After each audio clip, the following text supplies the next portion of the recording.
So you mentioned technology that could potentially change the world. So Yeah. let's talk about AI. Okay. So how can we use AI in the Mhm, same function? mhm. So for me, AI is imagine it as your uh, personal assistant.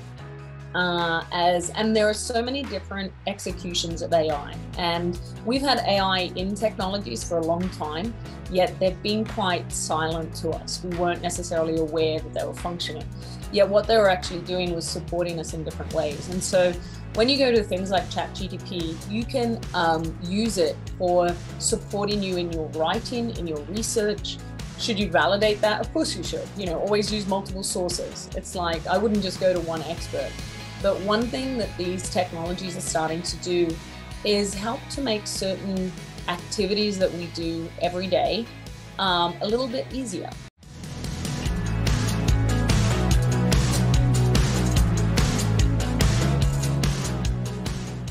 So welcome back to the Professional Rule Breaker Show. And I'm your host, Kathy Walterhouse. And I want to make sure that you don't miss anything. So be sure to hit subscribe because we always provide actionable tips from all our wonderful guests that you can take and maybe implement into your business today. So like I said, be sure to subscribe. So today we have an individual that is a speaker and a facilitator, and she co-designs learning, employment, and social technologies. And she says, who we are is what we build, and that we need to build with care and from stories. So please help me welcome Dr. Kelly Page. Oh, hi. Thank you so much for having me today. It's wonderful to be here. I'm happy to have you. So I want to talk about a little bit about what it is that you do, because a lot of people don't know what social technologies are. So can you fill us in on that? Yeah, so social technologies are different technologies we use every day. And it could be in our learning or our work, and they help us collaborate with other people. They help us share information, data. At school, it could be a learning management system. It could be social networking technologies like LinkedIn. It can also be internal communications technologies you use at work. So anything that helps you collaborate, coordinate, come together is what I really focus on. Oh, that's fantastic, because I know a lot of the viewers and a lot of the listeners are entrepreneurs or they work for like high growth companies.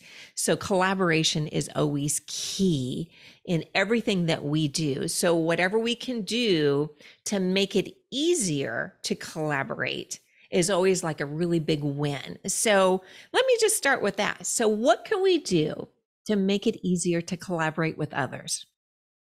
Well, firstly, and this is age old. This is a new sort of thing. Obviously, listening to people is key. But in the design of technologies, we have to actually involve users in the design of a technology.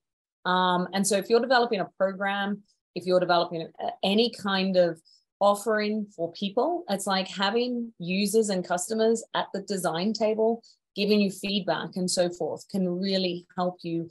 You're not only just collaborating and co-designing with people you are wanting to serve, but you're gaining deeper insight into how to design your service, your program, your technology, so that they're more likely to use it and adopt it, and it will be of value.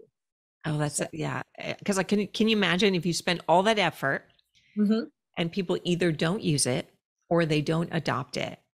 yeah, I mean, and that's go it ahead. happens a lot. It really happens a lot because we don't often in the design room you usually have the designers, right? You have the founder, co-founder. You might have a CTO, but very rarely will we actually have the end user or customer represented.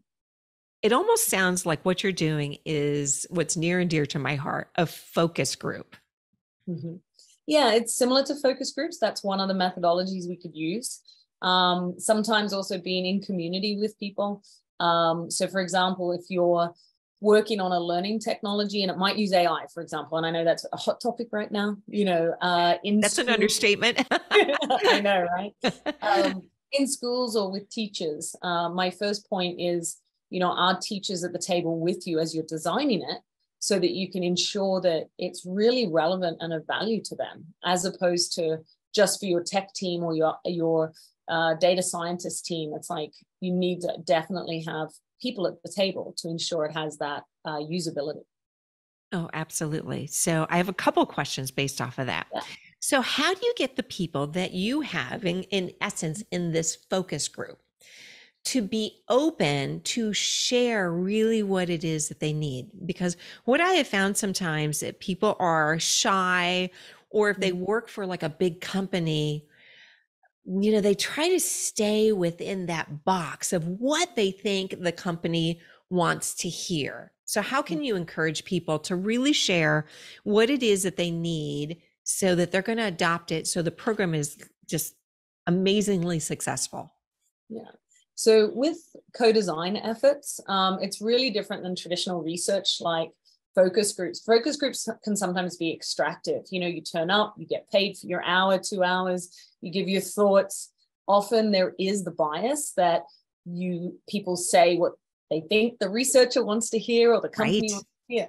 Whereas with co-design efforts, they're closely aligned with community. So if you identify certain communities that you want to serve or work with, and you actually it takes a lot of time, it's building trust, but you actually go to where they are. So you actually go into their communities, build trust, pay them for their context expertise. That's a big one.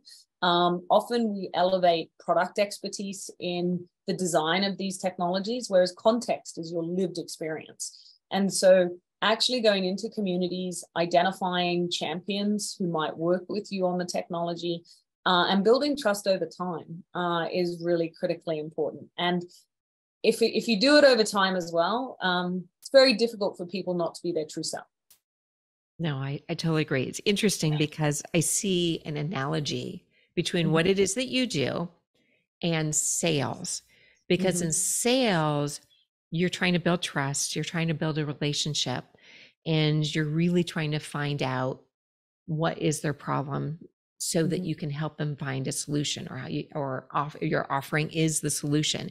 It sounds similar to what you do, in which you're going in there and you're really digging deep, trying to find, how can we make this technology really work for these people so it gets adopted?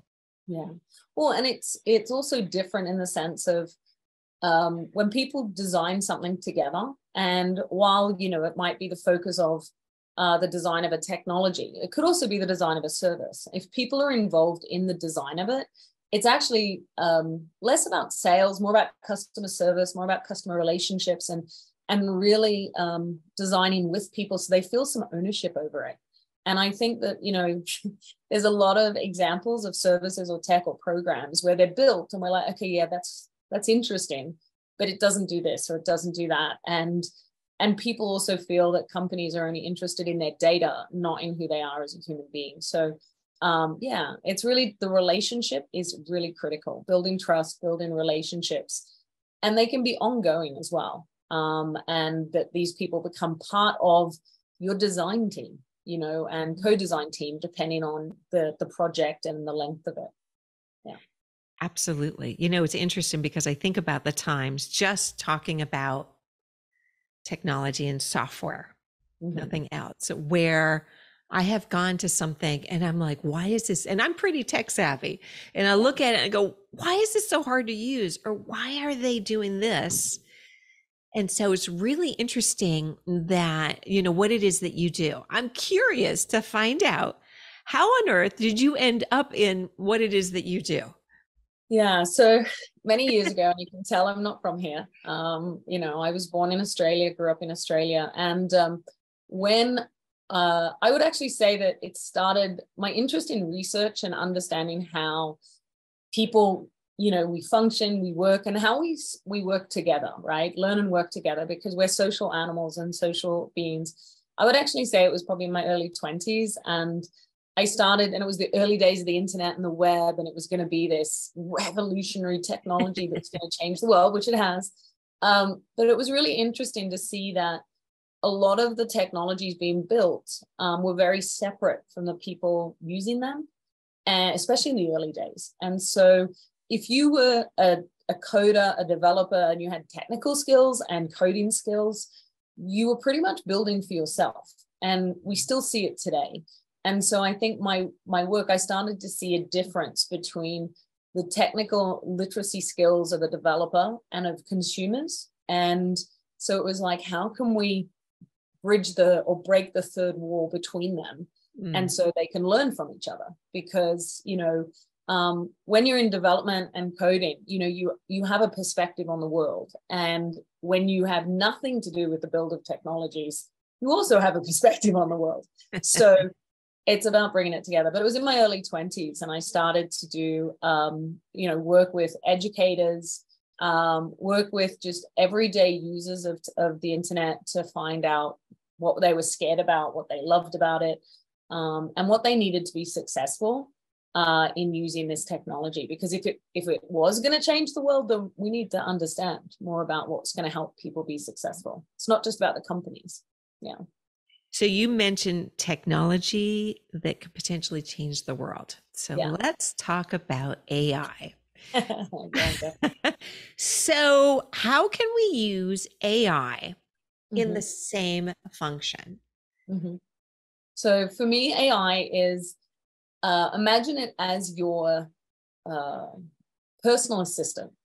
And there are so many different executions of AI, and we've had AI in technologies for a long time, yet they've been quite silent to us. We weren't necessarily aware that they were functioning, yet what they were actually doing was supporting us in different ways. And so when you go to things like ChatGPT, you can use it for supporting you in your writing, in your research.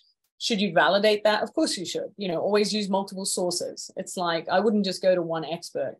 But one thing that these technologies are starting to do is help to make certain activities that we do every day a little bit easier, and provide you with more information or different information.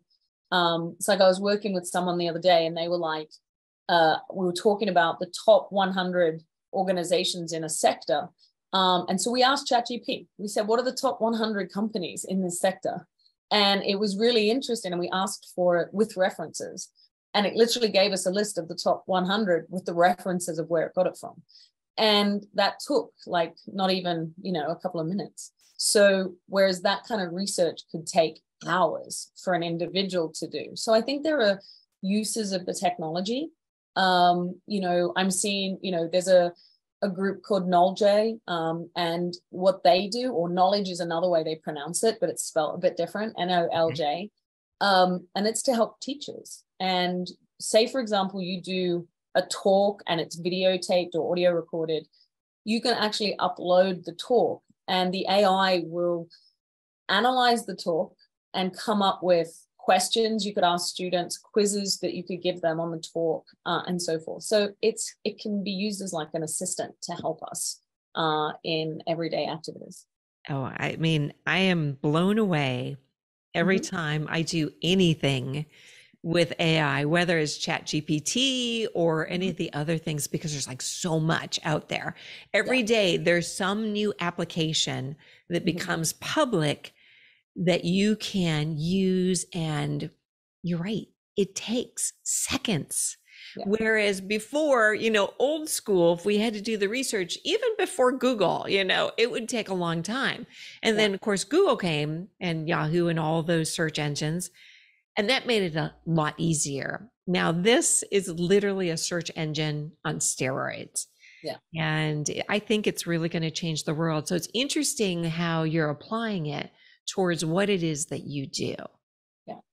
Well, and I think, with AI, once again, and when I talk about the social design is around what are the values, principles in our social world that influence the design of something. And so everything has bias. When human beings are involved in the development of something, we all have bias. We bring that to the table. That's why it's great to have multiple perspectives or multiple lenses on something. Instead of seeing AI as the lens, see it as a lens. So you might still interview experts, you might still do some research of your own, but you might complement it with something that you've learned or developed through AI. So it's recognizing that it's part of the social design, and also be aware of its limitations. So we know that only 1% of engineers involved in the design of AI are female. Mm-hmm. And so that gives a very different lens to the engineering behind it, versus, having a more equitable lens on the actual design of the technologies. And that's something being addressed and it's been highlighted, but it's something to be aware of when certain things are created or developed for you by AI. Mm-hmm. That's very true. I actually had a discussion with one of the original testers mm-hmm. of ChatGPT or OpenAI, and that mm-hmm. was one of the things that they said is that they're hoping that there's more females that start using ChatGPT so mm-hmm. that the bias becomes a little bit more equitable, mm-hmm. and the way that ChatGPT responds as well changes. Mm-hmm. But there's some things, actually, not to go off in this tangent about ChatGPT, that you can actually teach ChatGPT about yourself so that when it responds, it sounds more like you as well. So I will always, like I said, I could go into this, giant molehill of AI, but let me ask you, you said something about building with care and from stories. Mm-hmm. So let's talk about that. I mean, what do you mean by that and how do you do that? Yeah. Well, I'll start with the story part first. And, over the years of doing the kind of work that I've been doing, I've also been doing a lot of research on how we live, work, and learn as human beings. And we live in stories, our individual stories, our collective stories. And stories are different to facts. Stories are what resonates with us, what's most important to us. And it's our interpretation of our lives and the world around us.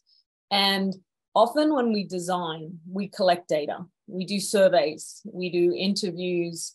We might have a data set of customer behavioral data and we'll analyze it and so forth. What's often missing is the context of someone's life. So just recently, I was doing some work, actually it was over the last year, looking at career pathways and what technologies can support, especially marginalized workers who they might not have a degree, they might not have certain certifications. What could support them along their pathway to more opportunity?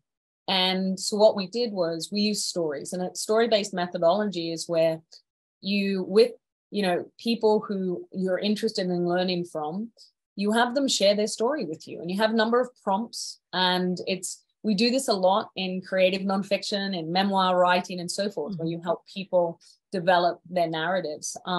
But we run workshops for people to really uncover their story, their career story, their learning story, and they identify certain things that are really important to them, that hold them back, that resonate, so that you can use those stories to then go take that to a design team with permission and full consent.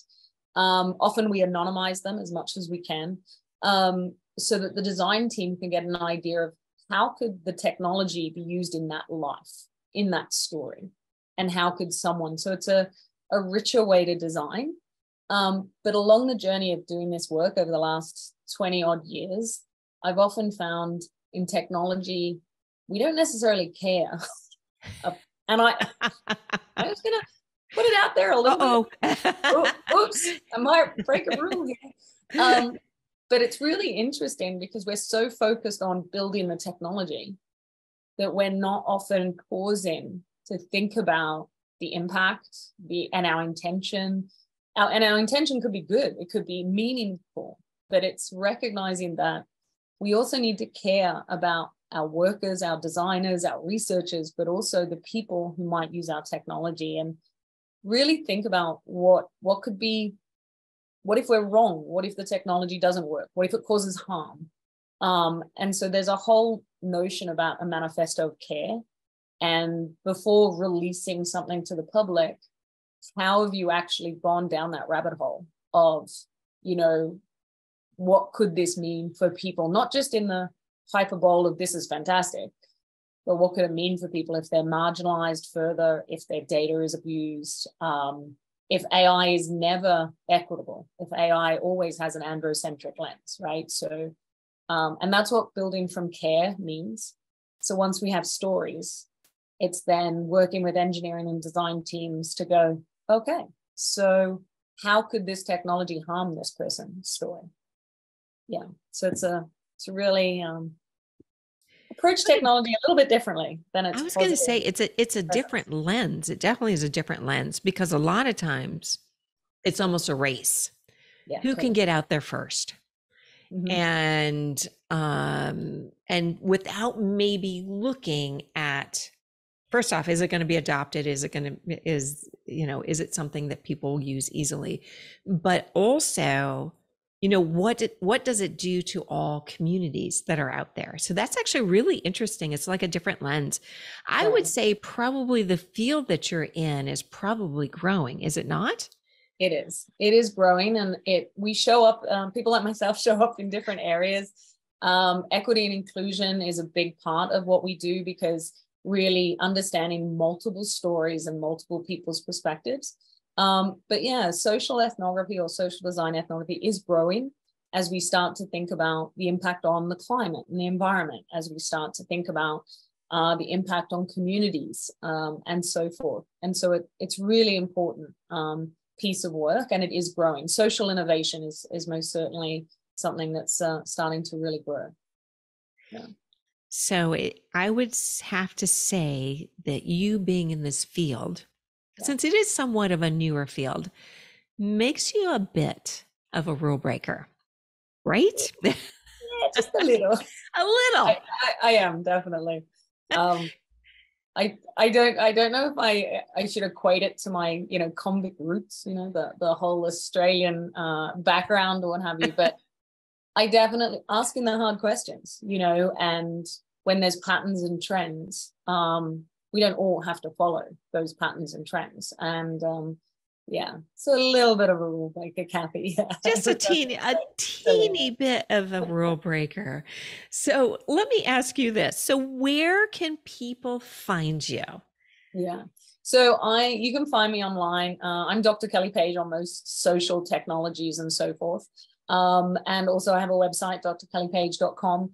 We're building a new website, which is all around the resources on social innovation, social design, and that will be available this summer.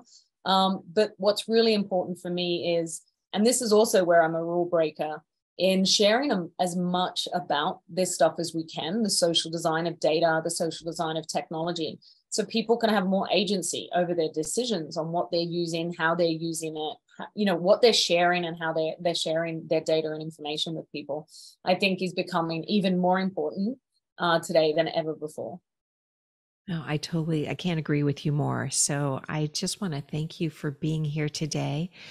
And before we go, though, I just want to say a little message here, because it's interesting, all the things that Kelly brought up about inclusion and social design and making things so that everyone can use it.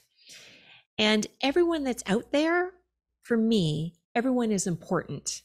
Mm-hmm. And I just want to make sure that everybody knows that they not only are important, but they're also unique in this world, and everyone has a ripple effect. So like what Kelly's doing absolutely has a ripple effect in technology.